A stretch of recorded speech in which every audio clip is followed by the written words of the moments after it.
Good morning. I got my buttons right today. It is Friday, February 20th. This is the Automotive State of the Union. I'm Paul J. Daly. It's Kyle Mounts here. We're already running full speed. Today we're talking about Carvana selling 3 million cars a year, the used EV cost curve, and Gemini 3.1 for those of you who are paying attention, which there are quite a few. Gemini's, they're making a real run at it, aren't they? Look, Gemini it's really good. I mean, it's just really good. It's one of the things with AI that's difficult, because if you've tried something even several months ago, it could be exceptionally better now, but you've chalked it off, which is the biggest danger, right? The NVIDIA chips, yeah. And the speed, we're going to see new models once a month these days. It used to take 4 or 5 months, but even so, Gemini is now using the model to train the new model. Yeah, yeah. Claude's been doing that too.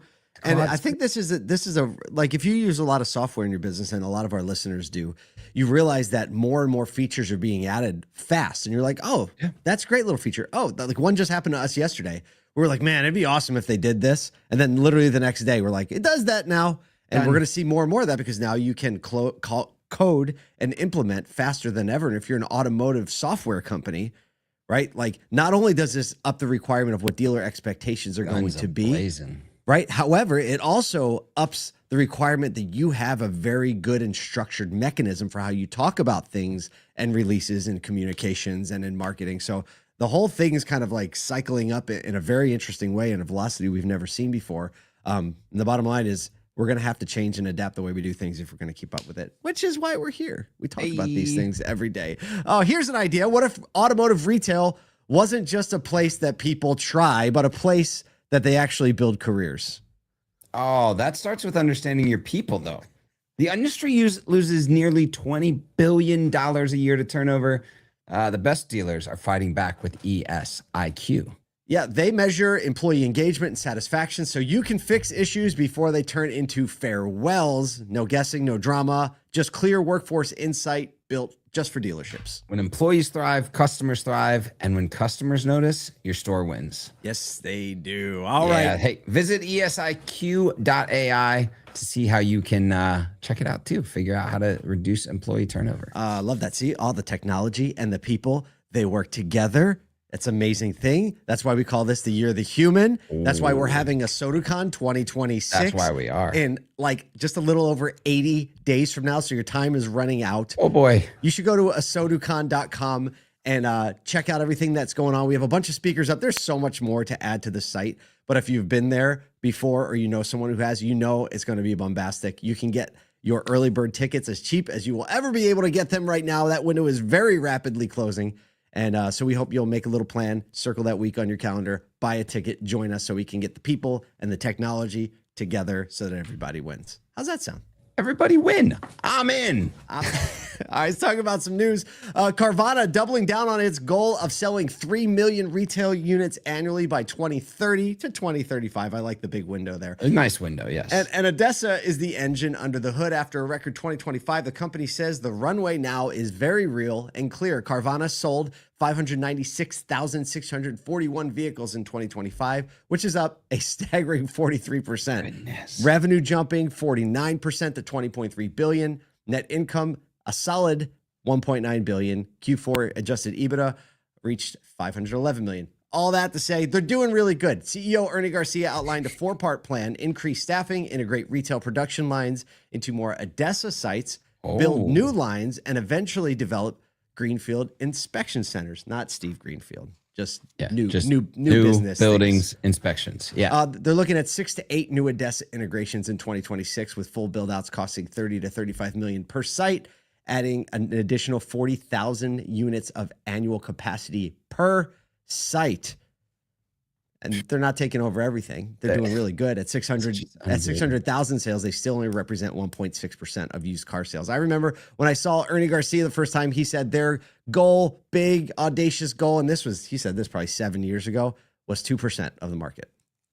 Yeah. And so they're approaching that. And I think they're going to go screaming right past it. They've figured out trade cycle management. I think the fact that they bought ADESA, it took them a little while to figure out how to use that mechanism, that real estate, plus the fact that they introduced this, hey, look, your car is worth this much, is everything that they needed to drive this. And now it's all about acquiring all of the vehicles that they need to capture that market demand that they've created natively without having to steal market demand. It's kind of wild. That's an amazing part right there. What a clutch move. And if you're not paying attention, and now they have distribution through franchise side. CDJR. A bottom line for anybody, whether you're a large operator, a mid-size, or a small operator, there is something to learn. There's always been something to learn from Carvana. And this is just the next iteration of being able to learn something by somebody doing some progressive things at scale. Don't count yourself out and be like, there's nothing to learn. I'm not them. They're too... There's something to learn. Pay attention. Also, wait, real quick. I need a receipt here real quick because I'm going to see if this will be a receipt. Well, I feel like we need a receipt button now. Like, right? I think we're going to 10 to 15 CDJR stores. And then I think we're going to see Nissan stores pop up. Oh, Just saying. Oh, that makes so much sense. I think so. Oh my goodness. Oh, speaking of things that are tactical. Segue. Time. All right. Receipt registered. We've got something a little tactical from this morning's Automotive State of the Union email. If you don't get it, you should. So2.com. A new University of Michigan study says 3-year-old EVs now deliver the lowest 7-year total cost of ownership in the U.S. And in today's Q1 wholesale market, that early depreciation story is more important than ever. Researchers reviewed 260,000 used listings across 17 cities, modeling price depreciation, finance, insurance, maintenance, all the things it costs. And in most cases, used battery electric vehicle came out the very cheapest to own. Wow. Because of that front-loaded depreciation, EVs dropping faster in years 1 through 3. Meanwhile, Manheim is up 2.9% year over year. Wait, what are we talking about here? Yeah, how many? I'm sorry, I got lost in the data there. Yeah. So EV values are rising. Used EV values at auction are rising because people are starting to pay attention to them. I think they've been listening to the podcast since like August, and then someone was like, you know what? Let's see if they're right. We get the receipts button back out. Receipts button.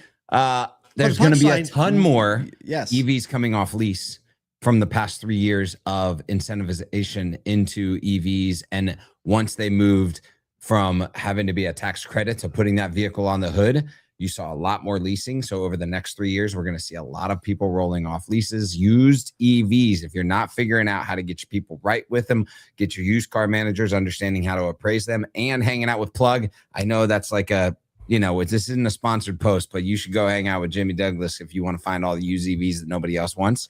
That's the win. Oh, I like that. This is not a sponsored post. He did. It was so much fun when Jimmy launched his product, came out of stealth mode at a SotoCon 2 years ago. How many years ago was that?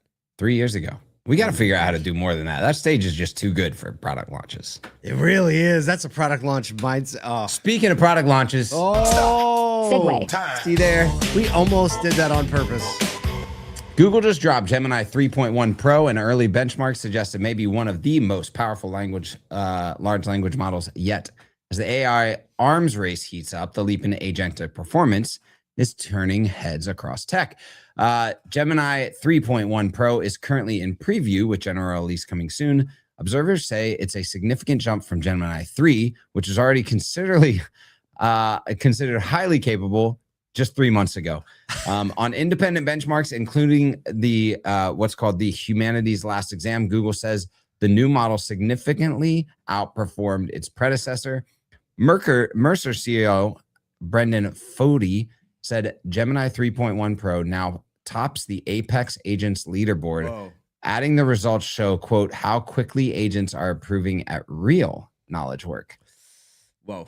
Okay. I mean, I feel like every day now, if you read 10 AI emails like you and I do, every day there's a new model. And the vast difference between version 3 and 3.1 is unbelievable. Yeah, everything up until like this fall was kind of linear.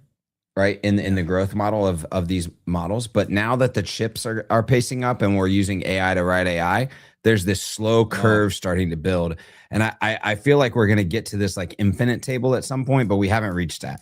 The growth curve is insane. And it's autonomous tasks. Okay, I'm going to complete this task, then the next task. I watched a video on agent swarms the other day where agents were spawning their own agents. It's absolutely ridiculous. Well, I think if that feels overwhelming, it's a lot. It's a bit much. But another reason, I'll tag it here, you should come to a SodaCon this year. Yes. The day before the event, we're having our very first autoindustry.ai summit, where we're going to have some of the sharpest thinkers in AI in one room, and a lot of people who are just saying like, how should I think about what should I, we're getting together for a day to just discuss these things in an awesome venue with some really smart people. We're going to have the site up for that soon, but if you go to a SodaCon, it's only going to be like a $20 addition to your ticket. It's going to be the day before SodaCon. So pay attention to that. Also, we have an AI newsletter as well. If you go to autoindustry.ai, that's the best place to get auto-related AI stuff and some things that aren't auto-related, but that will keep you up to speed. Just stop myself. If you haven't noticed, we're doing our best to keep everybody together. The people who believe humans are the most important part, but technology empowers them. We're getting all those people in one group so we can move forward together. You have yourself a great Friday. We'll see you tomorrow.